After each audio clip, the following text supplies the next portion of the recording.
All right, it's so fly talking to you guys because y'all are literally like the best at what you guys did. But instead of talking about yourselves, y'all always find a way to bring it to the other guys. Gary was the same exact way. He had so much high praise for you. But Art, we're here to talk about you for a little bit. So I'm gonna switch gears now. We gotta show you your flowers and give you some love. I know Okay. you're very humble, but not many Okay. guys can have three Super Bowls with three different quarterbacks, man. As a receiver, we know that's tough. Some guys barely get it with one quarterback they play with their whole life. You did it three times with three different quarterbacks. When you look back on that and those Super Bowl runs and what it meant for Washington and this entire area, what stands out to you about those Super Bowls?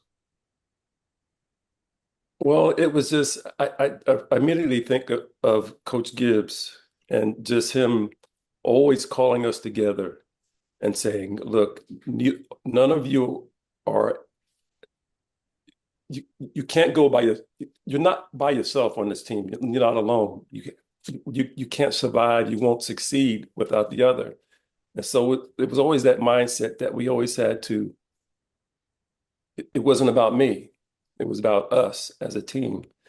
And when I think about that, it was.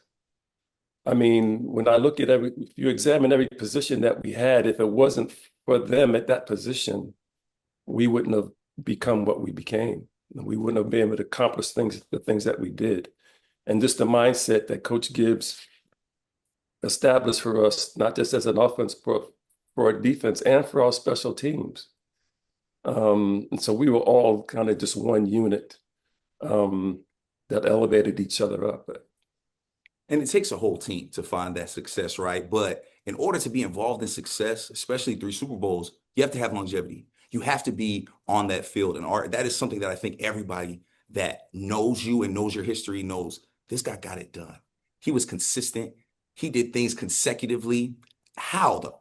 How do you manage, especially in a league where we see guys? I think the average NFL player's career is like 4 years. How did you manage such longevity? And what advice would you give to up and coming guys trying to match that same type of production? Well, first of all, you just have to be able to find a way to stay healthy. I mean, that's the first thing. You can't be out there if you're not healthy. If you're hurt in any kind of way, you're just sitting on the sideline watching. But for me, the off season was the most important aspect of my game. Just making sure I was well prepared physically, and then during the season, maintaining that and also being prepared mentally for the game. And so, I didn't take any shortcuts. I didn't try to, uh, take the short route to do anything. I did it the hard way, and I did it the way I was taught by that first my rookie year, the over the hill gang that was there. When practice was over and I was walking inside, they say, come on. They pulled me back out, said, no, we still got some work to do. And so we would go over past plays, we would go over routes, we would go over formations, and then we do extra conditioning on top of what we've already done. So it's just always that extra that gave you the edge that we were hoping to give us the edge over our opponents.